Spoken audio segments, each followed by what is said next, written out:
you look at your own photos? Really? How do you look at your own photos, dude? You just identical. Photo? Oh, here you go, albums. Here's my 55 gallon.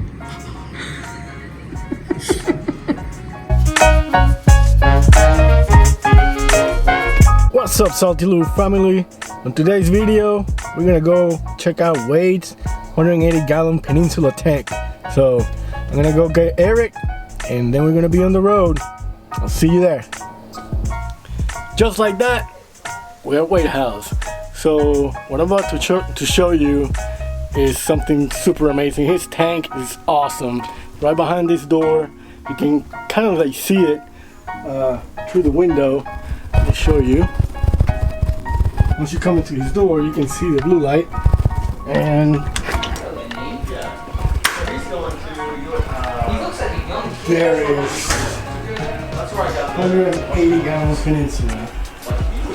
Amazing tank.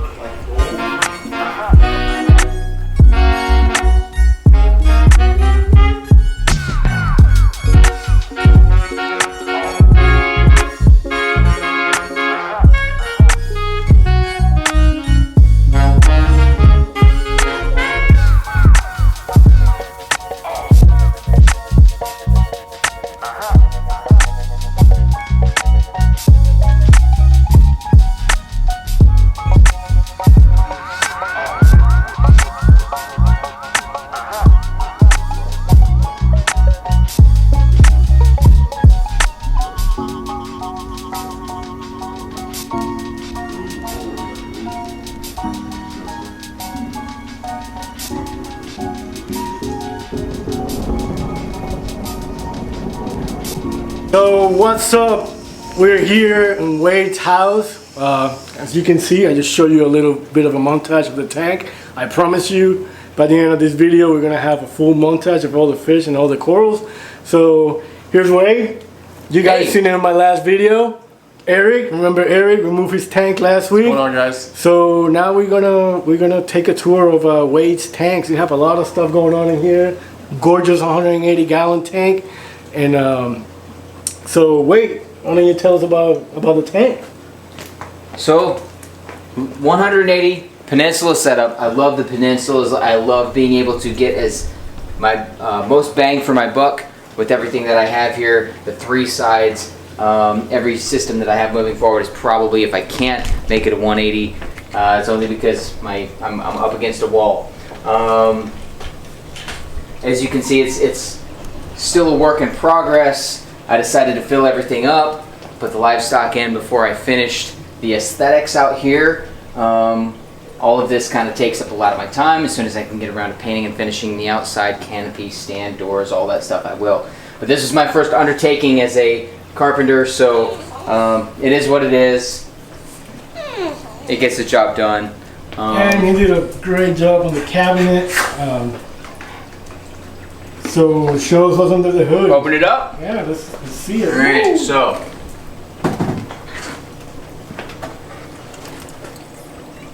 I'm clearly not a fan of less is more. I like to get a little bit of everything in here. So we've got some 72-inch reef brights, 6 XR15 Gen 4s, and then the Aquatic Life T5 hybrid fixtures. Everything obviously is run on a certain schedule to kind of adjust for maximum efficiency, if you will. So that's 6 and 6 XR15 Gen 3s, all with the diffusers. What kind of T5 bulbs are you running here? The T5s I'm running, all the fixtures are the same. So I have the, oh gosh, what are they? They're the Aqua Blue Specials with the Actinics, I believe. So 4 Aqua Blue Specials and then 4 Actinics. Alright, cool. Clearly I don't give them as much love as they need. They probably need to be changed. Yeah, 39 watt Aqua Blue Special. That's what that is. Cool. So let's see the engine of this thing. Yeah.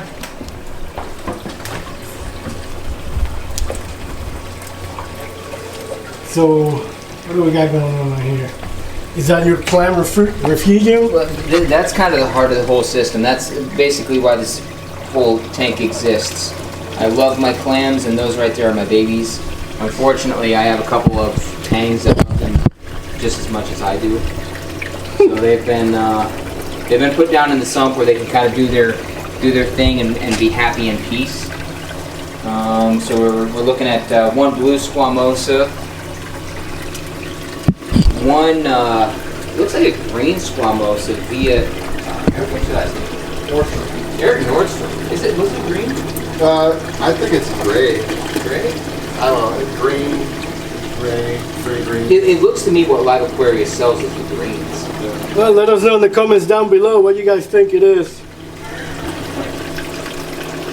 On this side we have a little baby gigas. I was excited to see those guys are back in the hobby after many years being out.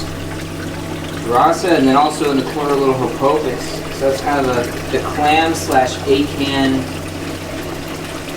sanctuary in there. Pretty cool. And then we have, is that a prime prime refugium light, or what kind of prime? AI prime, just a regular, yeah. Alright. And then we have protein skimmer. Yeah, S200, I think it's either a generation 3 or 4, I don't remember what it is anymore, but recommended GPH. And then we have a refugium over there. So I got rid of my socks. I got tired of doing socks.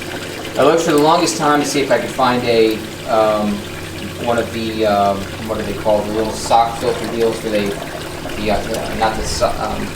cups? I can't think now. No, they roller mat. Thank you, a roller mat. Which obviously after I bought this sump, well not obviously, but they came up with one after the fact. So in order to try to make everything work, I could not. I finally got tired of the socks, and I just moved my Kato from the refugium compartment over to the sock compartment. The socks. Kato now lives over here at night, and that is a Kessel, what is it, the refugium? H160, yeah. Which, by the way, is insane for algae growth. It's a good light, huh? Oh, it's nuts, dude. So we got, so I see you got some, what is that thing? We talked about it earlier. For your protein skimmer, CO2 scrubber. Oh yeah, the CO2 scrubber. CO2 scrubber, what do we have here? GFO or carbon? So I believe right now it is actually the BRS dual canister for the BRS for the carbon / GFO combination. At the moment, it looks as though I'm running just carbon. I haven't been having issues with nitrate or phosphates as of late. So to try to pull a GFO would kind of just be it's a non-issue for me. Much. But considering I do a mixed reef, having a little bit of carbon in there, I find beneficial. So you're running a calcium reactor with a Camor and correct. And we have the carbon doser. So calcium reactor, I have set as opposed to a drip, kind of just a constant. I mean, it is a drip, but it's a fast drip, just shy of a constant stream. It's the same one. It's the same setup like that. Over years and years of experimentation, I found that actually to be the best for me personally, to combat the lower pH that is notorious with calcium reactors. I have the Calc Stir. Which is this is from this is one of those. It's an Avest. Avest Marine. Yeah, put that one together. Yeah, those things are super easy to put together, and they work awesome. And so that's set to go. I think I have it like 3 minutes every. So is that part of your calcium reactor, like a secondary chamber kind of thing that you did right there? Negative. No, this is my ATO. You talking about this? I'm talking about that over there. Oh yeah. No, I apologize. Yeah, that's just a secondary. Okay, that's cool. Which, to this day, I think BRS themselves actually did a video as to whether or not those things are effective or not. I don't know that there's any solid proof that they are, but I had the extra canister around in the media, so I figured why not. All right, and then you got a Trident, hot in the market, and everything is run by your Apex, huh? That's right. This Trident, by the way, is for sale for $1,600. Oh, you're also running a Core 1, huh? Still a deal. And let's look around here. There we go. So you got, so you're dosing with auto doser. That's the waste for the Trident. You can see EVA32. Here's the carbon doser. Yeah, carbon reactor. Which one is it? Oh, Corline. Yeah. All right. Oh yeah. So you have access here. Custom reactor. So what do we got for flow here? Well, after talking to some knowledgeable individuals, I believe that you can never have too much flow. I'm part of that camp, so I have kind of a mixture of everything. My return line has the adductors. Am I saying that right? Adductors. Yeah. So, not even 100% sure what I have going through my sump right now as far as turnover, but I want to get as much flow back into the system as I possibly can. So I'm running 2 of those on both sides of the returns there. I have 2 MP40s. I have 2 of the Geyer 350s on opposing sides, and then the newest install is the Apex wave pumps. So everything kind of working together. So I've got a little bit of everything going on in this system. A lot of random flow. That's pretty good. Yeah. And as you guys can Look at that tell, refill, everything is just super healthy and awesome. So, for the folks out there that don't know, I know you guys see this is a Peninsula tank, but there's a little story behind the tank. And look at here at the plumbing. So you have a Herbie, right? Bean animal. Bean animal. Bean animal, yeah. And the little ghost overflow. So tell us a story about how you converted this tank into a Peninsula tank. How I converted it? Well, I drilled it. I cut the holes in it, and I knew. So what was it before? For people that don't know out there, like when you bought the tank, it was just a regular. Oh no, yeah, no, it was just a standard 4 walls, all complete, no holes anywhere in the system. Any type of overflow or plumbing that was going to be incorporated into it was going to have to be achieved after the fact. So I knew from the get-go, like I said, my dream build was to have a 180. Now, 3 years ago it was a 180, now it's a 300. But anyways, 180, and I wanted a Peninsula setup, so I knew I had to kind of do my own thing. There are Peninsula 180s out there, but you're going to have them built, from what I understand, and they're super, super high dollar, and with my budget, it just wasn't possible. So I went with a Marineland tank, ended up getting the Ghost Overflow, drilled it myself, set everything up, built all of this, as we've already seen. And I mean, it's constantly, every day when I look at it, there's something else that I want to change or upgrade or improve, and I'm sure that's something everybody can relate to. You know, this is a hobby that is constantly evolving for, I think, all of us. Every tank is its own tank, but that's something I think everybody can relate to.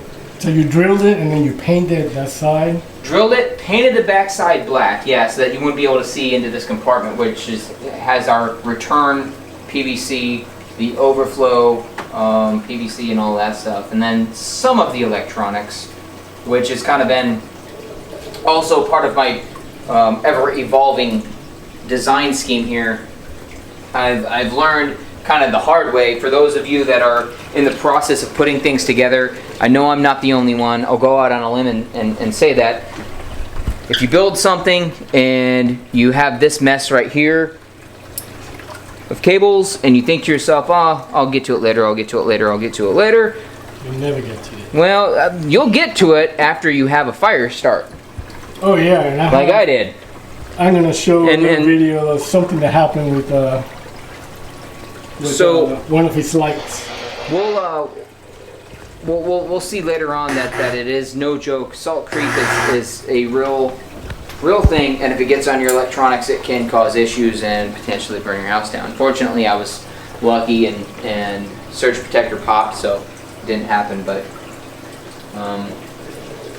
yeah, don't procrastinate. So this particular system, it's kind of an interesting one because it started out of a 65-gallon mixed reef, and it was an upgrade. So it's not 100% original. It's not something that started completely from scratch. That being said, for those of us that have already done it, like we know that trying to transition into another tank is actually, it's harder than starting from scratch. Oh yeah. Hands down. Especially get the Aquascape right and everything, yeah. So the 180 over here actually started with what has now become a 65-gallon Seahorse tank.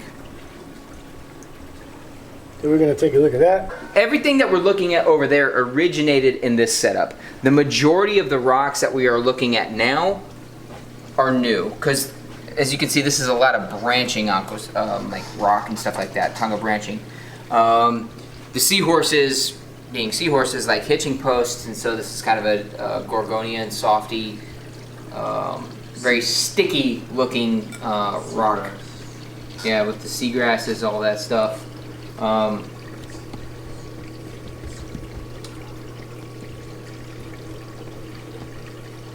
But as far as the Aquascape on the 180, that stuff was mostly just Carib Sea life rock. So it's the one that is already, they have the arches and all that stuff made? Correct, yeah. You just put it together? It kind of just falls together. It's like having a jigsaw puzzle that only has 4 different shapes. Everyone's going to kind of go, after a while you kind of learn how it's going to kind of go together. It looks cool, but I think in the long run we're going to end up with a lot of similar looking Aquascapes from tank to tank, because there's only so much you can do with it. So what do we have running this tank? This particular tank is a little bit more simplified. Well, I like to tell myself it's a little more simplified. End of the day, it really isn't. The Seahorses are just as demanding. After being in the aquatic hobby for many, many years, it's kind of one of those things when people ask, well, is saltwater easier than freshwater? Well, that's a loaded question. You never know. Depends on what somebody wants to put into it.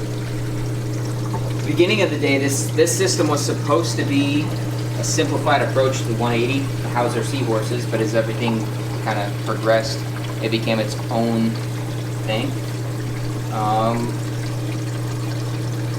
So I see you also running the CO2 scrubber over here, skimmer, GFO, you got the UV. I am, yeah. So with the Seahorses, you want to run colder water, so we obviously have the chiller on this system. It's constantly at about 72 to 70, tops out at 74, never goes above 74. The chiller versus what the Apex gives you is there's always going to be a little discrepancy there. I think ultimately, after looking at various thermometers, the temperature is actually around 72 degrees, though. That's what I shoot for. But we try to keep the water, it's kind of an evil little balance there, because with the Seahorses you want to have pristine water quality because they're very, very sensitive to bacterial infections and deteriorating water quality. But at the same time, with the softies, we like to have things with slightly dirtier water in the sense of organics, maybe slightly higher nitrates and phosphates, stuff like that. But so it's kind of a balancing act. So what are you lighting this tank? I know you're the lighting. Whew. XR15 Gen 3s, and then the 2 BRS hybrid T5 fixtures. Nice. And truth be told, the lighting for this system wasn't exactly planned out. This was actually just what was left over from the 65-gallon mixed reef, everything that is now transitioned over into the 180. So it was in there. I was going to have to upgrade anyway, so instead of pulling it, I just left it be. So for this setup, I kind of think it might be slightly overkill, but it is what it is. I've tried to kind of start to incorporate some macroalgae and seagrasses and stuff into this mix, so I'm sure they appreciate the extra stuff to hang on to. The lighting and everything. All right, sounds good. And as every other hobbyist out there, Wade also has a quarantine setup that we're going to take a look at right now.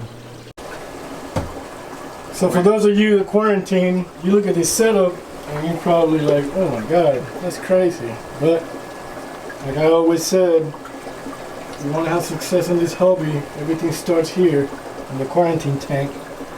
And Wade just went above and beyond. Why? Because he loves his fish and his reef. So Wade, tell us about this system, the quarantine system. Well, like you said, this is kind of the starting point for everything. As much money and time as I have tied up in everything else, it all starts here. So if I don't do this right, if something goes wrong over there, I'm constantly and forever kicking myself for not doing everything as thoroughly as I could. I have a couple different things going on. Just like everything else, this constantly kind of changes, but I try to keep a certain level of consistency. So this system over here on the far right is actually for my clams. Anytime I bring in a new clam into the tank, I've had too many issues with pinch mantle over the years and different protozoans that I will never put another clam into my tank unless it goes through a couple weeks of just sitting over here for isolation and observation. This system, in an attempt to constantly stay cycled and ready for any new addition in terms of clams, is currently housed with my ever populating pulsing zinnias, and then also in there somewhere, wherever he's hiding, is a little frogfish, just to kind of make this a little bit more fun. Considering I don't always have clams in quarantine, and to kind of give this a little bit more purpose, I have the little frogfish in there who's kind of settled in and made this his home. So that's his thing. Okay. And for that, I just have a AI Prime, the exact same light that I have over my current sump setup where the clams in my 180 are going. So when they transition from this quarantine over to the actual 180 setup, they are already acclimated to this particular light, which is set to the same programming and spectrum. All right.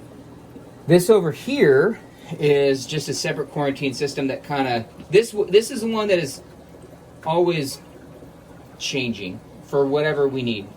As you can see, most people run no sand bed in their quarantine setups, but I prefer to have a little bit of a sand bed in there. In between occupying a quarantine or hospital tank, I prefer to actually take a Molly or somebody who's not very sensitive and establish a very established biofilter. So I will take some of my substrate and put it in there, let everything live for a little while. That way when I add somebody new, I'm not going to shock the system too much. I understand that the medications can impact that and that can have some detrimental effects, but given the medications that I prefer to use and everything that I'm doing and water changes and the amount of attention that I give the systems, I've actually found this to be the most effective setup.